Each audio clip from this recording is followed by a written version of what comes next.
So hello student, welcome to my channel. आज हम लोग डिस्कस करते हैं, देखिए केमिस्ट्री क्लास 8 एंड 9। इसमें हमने लिखा है यहाँ पे 4 टॉपिक्स हैं: variable valency, radical, chemical formula and chemical reaction. ये 4 हैं। आज हम लोग ये 4 को डिस्कस करते हैं। इसमें सबसे इम्पॉर्टेंट पार्ट है, फिर स्टार्ट करते हैं वन बाय वन, एक दूसरे से जुड़ा हुआ है, तो ये सब भी आपको ध्यान में रखना है। किसी एक को करेंगे बाकी नहीं करेंगे तो होगा नहीं आपको। तो ये जैसे मैंने पहले भी कहा कि सिंबल, इसके पहले जो वीडियो में मैंने बताया था कि सिंबल एक इम्पॉर्टेंट पार्ट है, सिंबल से ही स्टार्ट होता है बेसिकली। तो ये जो वेरिएबल वैलेंसी है वो क्या है ये समझते हैं आज हम लोग। तो वेरिएबल वैलेंसी जैसे सर्टेन एलिमेंट्स, हमने लिखा है यहाँ पे, certain elements exhibit more than one valency. एक से अधिक वैलेंसी कुछ एलिमेंट्स शो करते हैं। कैसे करते हैं, क्यों करते हैं? तो बाय लूजिंग इलेक्ट्रॉन्स। तो जनरली क्या होता है, इलेक्ट्रॉन लूज होता है वैलेंस सेल से। तो वैलेंस इलेक्ट्रॉन लूज हुआ तो बेसिकली क्या होता है, कुछ एलिमेंट्स ऐसे भी हैं उसका पेन अल्टीमेट सेल से भी इलेक्ट्रॉन लूज होता है। तो that present in the penultimate cell. Valence cell के जस्ट इनर में होता है पेन अल्टीमेट सेल, वहाँ से इलेक्ट्रॉन निकलता है। तो ये है, इसीलिए वो क्या होता है, वेरिएबल वैलेंसी शो करता है। जैसे मान लीजिए लेड है, तो ये Pb, इसको हम लोग देखिए 2 है, 2+, तो ये प्लम्बस होगा OUS। इसको हम लोग बोलते हैं लोअर वैलेंसी। अगर लोअर वैलेंसी है तो OUS ऐड होगा आपको। जैसे यहाँ पे देखिए हायर वैलेंसी है +4, तो यहाँ हो गया प्लम्बिक, तो हायर में IC ऐड होगा। इसी तरह से देखिए फेरस है, लोअर वैलेंसी, ये OUS लोअर वैलेंसी हुआ, तो फेरस से आ गया, Fe था तो फेरस हो गया। अगर हायर वैलेंसी आ गया 3+, तो फेरिक IC। तो ये आपको ध्यान रखना है। इसी तरह से मर्क्यूरस है, देख रहे हैं आप, 1+, 2+, मर्क्यूरिक, ठीक है। इसी तरह आपके आ गया स्टेनस, तो OUS lower valency, stannic IC higher valency. तो ये सेम है। Similarly cuprous plus and cupric 2+, lower and higher. तो इस तरह से आपको याद रखना है। हमने यहाँ पे एक जगह आपको लिस्ट बना दिया, आप इसको आराम से लिख के आप इसको नोट डाउन करके भी आप कर सकते हो इसको। अब आ जाओ रेडिकल। ये तो क्लियर हो गया जो वेरिएबल वैलेंसी क्या है, ठीक है। अब आते हैं आगे रेडिकल। रेडिकल क्या है? बेसिकली रेडिकल एक ग्रुप ऑफ एटम्स या सिंगल एटम जिसमें यूनिट चार्ज हो, आइदर पॉजिटिव और नेगेटिव, तो उसको हम लोग रेडिकल बोलते हैं। जैसे Na+, K+, Ca2+, ये सब आधा सिंगल चार्ज है, यहाँ 2+ चार्ज है, तो ये रेडिकल कहलाएगा। रेडिकल 2 तरह का, एक पॉजिटिव एक नेगेटिव रेडिकल, ठीक है। पॉजिटिव रेडिकल को हम बेसिक बोलते हैं और नेगेटिव रेडिकल को एसिड रेडिकल बोलते हैं, ठीक है। अब आ जाते हैं, जैसे देखिए यहाँ पे एक जगह ग्रुप हमने बनाया है, यहाँ कन्फ्यूज़न क्रिएट होता है इसलिए हमने एक जगह लिखा है। ये सल्फेट है ATE, दैट इज SO4 2-, और यहाँ सल्फाइट है TeITE। ये डिफरेंस पे यहाँ पे आपको ध्यान देना है। तो यहाँ SO3 2-, ठीक है। अब आ गया सल्फाइड DE, तो S2-। तो ये तीनों आपको एक साथ आप कंपेयर करके पढ़ो, तभी आपके दिमाग में ये रहेगा किस तरह से कहाँ पे क्या चेंज होता है, क्या लिखना है हमको, ठीक है। अब आ जाते हैं नेक्स्ट में ऑक्साइड। यहाँ भी कन्फ्यूज़न आता है। ऑक्साइड O ऊपर में चार्ज है 2-, सिर्फ O है। अब पेरोक्साइड में यहाँ पे O2, यहाँ 2 आएगा, यहाँ भी 2- होगा। That's the difference between this two. Now next one is zincate, ZnO2, ऊपर चार्ज हो गया 2-। नाइट्रेट, नाइट्रेट जैसे सोडियम नाइट्रेट, पोटासियम नाइट्रेट, तो हम लोग लिखते हैं यहाँ पे जो कैसे फार्मूला होता है, यहीं से फिर अटैच होगा, लिंक है इसका। तो NO3- हो गया। नाइट्राइट होगा तो NO2 मीन्स नाइट्राइट, यहाँ पे माइनस आ गया, ठीक है। तो इस तरह से आपको एक ग्रुप बना के आपको इसको याद रखना है, समझना भी है कहाँ पे क्या चेंज हो रहा है। इसी तरह देखिए एक और ग्रुप बनाया हमने, बाई सल्फेट ATE, तो सल्फेट हुआ SO4 2-, बाई लगा मतलब हाइड्रोजन ऐड हुआ, हाइड्रोजन प्लस होता है, एक प्लस ऐड हुआ तो 2- में एक प्लस चला गया, क्या आ गया, माइनस, तो यहाँ माइनस चार्ज हो गया। तो इस तरह से आपको समझना है। इसी तरह से बाई सल्फाइड ITE है, तो यहाँ पे HSO3-, ये आपको आया, तो ये एक ग्रुप बना दिए। इसी तरह एक और इसमें है बाई सल्फाइड, ये 3 आ गया, HS-। तो इस तरह से आप ग्रुप बना के पढ़ सकते हो। इसी तरह से क्लोरेट है ClO3 माइनस और पर क्लोरेट ClO4 माइनस। तो ये आपको इस तरह से ध्यान रखना है, याद भी रखना है कि कैसे ये चल रहा है। और पर मैग्नेट का देखिए KMnO4 ये आता है। नाइट्राइड का देखिए हम बताए थे नाइट्राइड NO2 माइनस और नाइट्रेट NO3 माइनस। तो ये इस तरह से बहुत सारे हैं रेडिकल, आपको एक एक करके, ये एक दिन में नहीं होता है, ये आपको टाइम लगेगा। कंटिन्यूसली 7 डेज 10 डेज आप इसको कंटिन्यूस इस पर वर्क करो, तभी आपका इस पर कमांड आएगा, नहीं तो होगा नहीं। क्योंकि ये एक दिन का है नहीं कि एक दिन आप देख लिए बस छोड़ दिए, फिर आपका स्लिप करेगा, ओवरलैप करेगा। तो ये कंटिन्यूसली आप 10 डेज एटलीस्ट ये इस पर वर्क किया करो आप, और ज़्यादा नहीं, maximum 15 days 15 minutes, maximum 15 minute to 30 minutes आप इसको कर सकते हो। डेली का देख लेना है 10 से 15 minute, even half an hour भी आप कर सकते हो, तो इससे ज़्यादा आपको ज़रूरत नहीं है। केमिकल फार्मूला में आ जाते हैं, नेक्स्ट टॉपिक केमिकल फार्मूला। तो बेसिकली केमिकल फार्मूला क्या है, एक सिंबल है, सिंबल से इसको रिप्रेजेंट करते हैं, दैट इज सिंबॉलिक रिप्रेजेंटेशन। क्या चीज़ का सिंबॉलिक, तो ऑफ ए मॉलिक्यूल, किसी भी मॉलिक्यूल जो प्रेजेंट है एलिमेंट का या कंपाउंड का। जैसे वाटर है तो यहाँ 2 एलिमेंट है, हाइड्रोजन एंड ऑक्सीजन, ये एक कंपाउंड है या मॉलिक्यूल है, तो यहाँ पे ये सिंबल का सिंबॉलिक रिप्रेजेंटेशन हुआ, that is called chemical formula. ये तो क्लियर हो गया, दैट इज सिंबॉलिक रिप्रेजेंटेशन, ठीक है, ऑफ ए मॉलिक्यूल, है ना, that present in A element और कंपाउंड। तो ये एक इम्पॉर्टेंट पार्ट है। विदाउट केमिकल फार्मूला आपको इक्वेशन आप ले नहीं बना सकते हो, इक्वेशन लिख नहीं सकते हो। रिएक्शन में कौन सा कंपाउंड रिएक्ट कर रहा है या पार्टिसिपेशन है, कौन सा कंपाउंड बन रहा है, प्रोडक्ट बन रहा है, तो वो विदाउट फार्मूला आप लिख नहीं सकते हो केमिकल इक्वेशन। तो ये इसलिए ये इम्पॉर्टेंट है।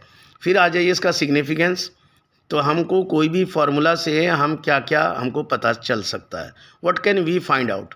तो first thing name of compound, कौन सा उसका कंपाउंड है वो हम समझ सकते हैं। दूसरा number of atoms, how many atoms are present. उसका mass, either atomic mass, molecular mass, compound का ये निकाल सकते हैं। फिर रेशियो ऑफ कॉम्बिनेशन, कॉम्बिनेशन का रेशियो कौन कौन सा एलिमेंट का कितना है ये निकाल सकते हैं। जैसे आपको दिखा रहे हैं कि एलिमेंट मान लीजिए सपोज एक कंपाउंड है CO2, तो इससे हम क्या क्या फाइंड आउट कर सकते हैं। तो हमको फाइंड आउट होगा नेम ऑफ कंपाउंड क्या है, ये कार्बन डाइऑक्साइड है, first point. Second point number of atoms कितने हैं, 1 कार्बन 2 ऑक्सीजन का, तो टोटल 3 एटम्स है, ये भी निकल रहा है। फिर एटॉमिक मास इसका कितना होता है, तो कार्बन का 12, ऑक्सीजन का 16। मोलर मास निकालना है, तो इस तरह से हमने ऐड किया तो 44 आ गया मोलर मास, ठीक है। तो कॉम्बिनेशन रेशियो कार्बन और ऑक्सीजन का कितना है ये भी हम लोग निकाल सकते हैं। तो इस तरह से ये जो है केमिकल फार्मूला का सिग्निफिकेंस है, इम्पोर्टेंस है, ठीक है। क्वेश्चन आता है जनरली इस तरह के, कोई फार्मूला दे दिया जाएगा और आपको वो बताया जाएगा कि ये इसका क्या क्या सिग्निफिकेंस है या what can we find out from this. Next में आ जाते हैं, देखिए अब कैसे फार्मूला बनाते हैं, लिखते हैं कैसे, कैसे निकल के आता है। यहाँ पे स्टूडेंट को कन्फ्यूज़न होता है कि 2 लिखेंगे, कहीं 2 हो जा रहा है तो कहीं 3 हो जा रहा है। जैसे सोडियम क्लोराइड लिख रहे हैं फार्मूला तो NaCl, लेकिन मैग्नीशियम क्लोराइड लिख रहे हैं तो MgCl2। तो यहाँ कन्फ्यूज़न क्रिएट होता है बहुतों का, क्योंकि बेसिक नहीं पता रहने पर ये प्रॉब्लम आएगा। तो कहाँ से 2 आया, कहाँ पे 1 आ रहा है या 3 आ रहा है, तो कैसे आ रहा है ये जानना होगा। तो जैसे देखिए मैंगनीज डाइऑक्साइड हमने बताया या एल्युमिनियम सल्फेट, ये 2 से क्लियर होगा। अब मैंगनीज का देखिए चार्ज होता है Mn4+ और ये ऑक्सीजन है 2-, ये ध्यान रखना है। इसीलिए मैंने कहा था कि चार्ज जो है ये आपको ध्यान रखना है। तो ये जो है क्रीज क्रॉस कर रहे हैं इसको इधर, तो ये जो 4 है ये ऑक्सीजन के नीचे 4 लिखाएगा, और यहाँ जो 2 है ये मैंगनीज के नीचे 2 आएगा, ये क्रॉस करना है। तो इसका कॉमन फैक्टर फिर निकालना होगा, कि अभी भी इसको सिंपलेस्ट रेशियो में ला सकते हैं। अभी ये 2 है तो दोनों को 2 से हम डिवाइड किए, 2 से डिवाइड करने के बाद ये 1 आ गया, ये 2 आ गया। Now the formula becomes MnO2। तो इस तरह से हम फार्मूला को निकाल सकते हैं। इसी तरह एल्युमिनियम सल्फेट का देखिए, एल्युमिनियम +3 सल्फेट, जैसे कि हमने डिस्कस पहले भी किया था, SO4 2-, अगेन क्रॉस कीजिए तो इसका 2- जो है इस एल्युमिनियम के नीचे लिखाएगा, एल्युमिनियम का जो 3+ है इस सल्फेट के नीचे लिखाएगा, इस तरह से। Now the formula becomes Al2SO4 3, ये फार्मूला बन के आ गया।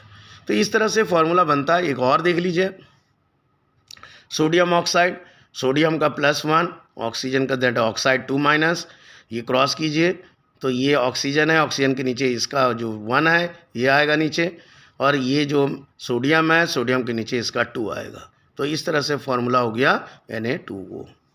तो इसी के हेल्प से, यही प्रोसेस से आप निकाल सकते हो CO2 का, SO3 का, PaCl5 कैसे आया, PCl3 कैसे आया, सोडियम कार्बोनेट कैसे आया, तो ये सब आप इससे निकाल सकते हो।